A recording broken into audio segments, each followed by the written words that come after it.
We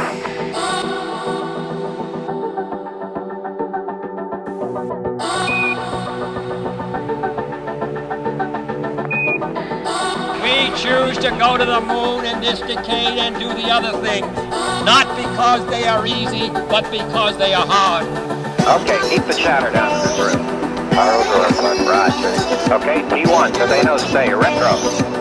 Stay, Fido, stay, I stay, control. Stay, outcome, stay, in speed, ecom, stay, search.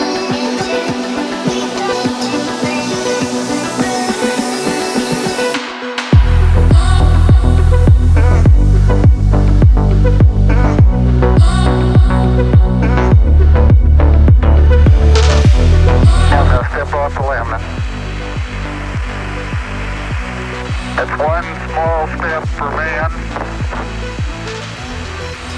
one giant leap for mankind. Oh, that looks beautiful from video. It has a stark beauty all its own. The Omega Speedmaster, the Moonwatch. A timepiece that has literally been to the moon and back. But here's the question every watch enthusiast asks today. In a world full of smartwatches, micro brands and luxury hype, is the Speedmaster still worth it? Or has its time finally passed? To answer that question, we have to understand what the Speedmaster really represents. Introduced in 1957, it was never designed for space. It was built for racing, for timing laps, not lunar landings. But its story changed forever when NASA needed a chronograph tough enough for astronauts. It passed every torture test they threw at it, while Rolex, Longines and many others failed. That's how the Speedmaster became the official watch of the Apollo missions. When Buzz Aldrin stepped onto the lunar surface in 1969, he was wearing the Omega Speedmaster Professional.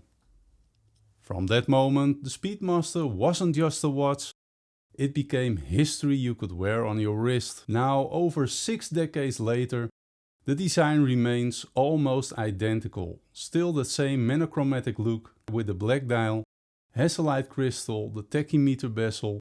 Every element is functional, legible and purposeful.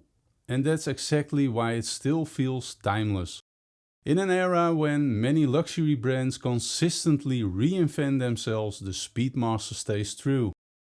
Not outdated, but authentic. The Speedmaster has evolved mechanically too. The classic Moonwatch still uses a manual wind movement, the caliber 3869, which is master chronometer certified, has an anti-magnetic tech and improved accuracy. It's a bridge between heritage and modern watchmaking. Some collectors say winding it daily is part of the ritual, a connection to the past.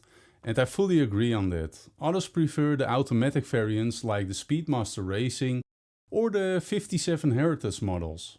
Either way, Omega has managed to blend old school craftsmanship with 21st century reliability. So, is it still worth it financially? Now that the retail prices of the modern Speedmaster Professionals are now creeping up to that $10,000 mark, it is not cheap by any means, but when you consider what it represents, it's hard to find a comparable icon at that price point. And on the pre-owned market, all the references, even vintage models, often hold or increase in value. Few watches offer that mix of prestige, history and collectability. Beyond the specifications, the Speedmaster has something special. Character. It wears slightly large, but the twisted lugs and slim profile makes it very comfortable to wear. It's versatile enough to go with, let's say, a suit, jeans or even a NASA flight jacket. And when you glance at it, you're not just checking the time, you're reminded of a moment when humans achieved the impossible. Now that emotional connection is what keeps the Speedmaster relevant long after the Apollo era ended. Of course, today's watch market is crowded. You can get a To The Black Bay or a Breitling Chronomat or let's say a Tag Heuer Carrera for less money. They're great watches, but they don't carry the same story. The Speedmaster isn't just another chronograph, it's a symbol of human exploration. That's something no marketing campaign can replicate. So is the Omega Speedmaster still worth it today?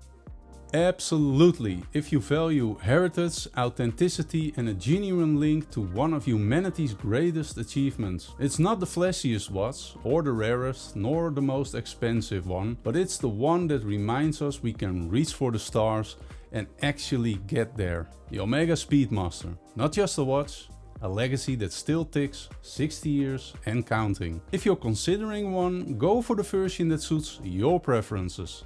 Hasselite for originality and character, Sapphire for durability and clarity. Please leave me a comment which version of the Speedy you would prefer. I would love to hear your thoughts. If you like the review, then grab a coffee and click on one of these videos if you want to see more cool watches. Now thank you so much for watching and I hope you have enjoyed the review. If you have, don't forget to subscribe for more reviews and stories behind these watches. Now have a great day everybody. Until the next one.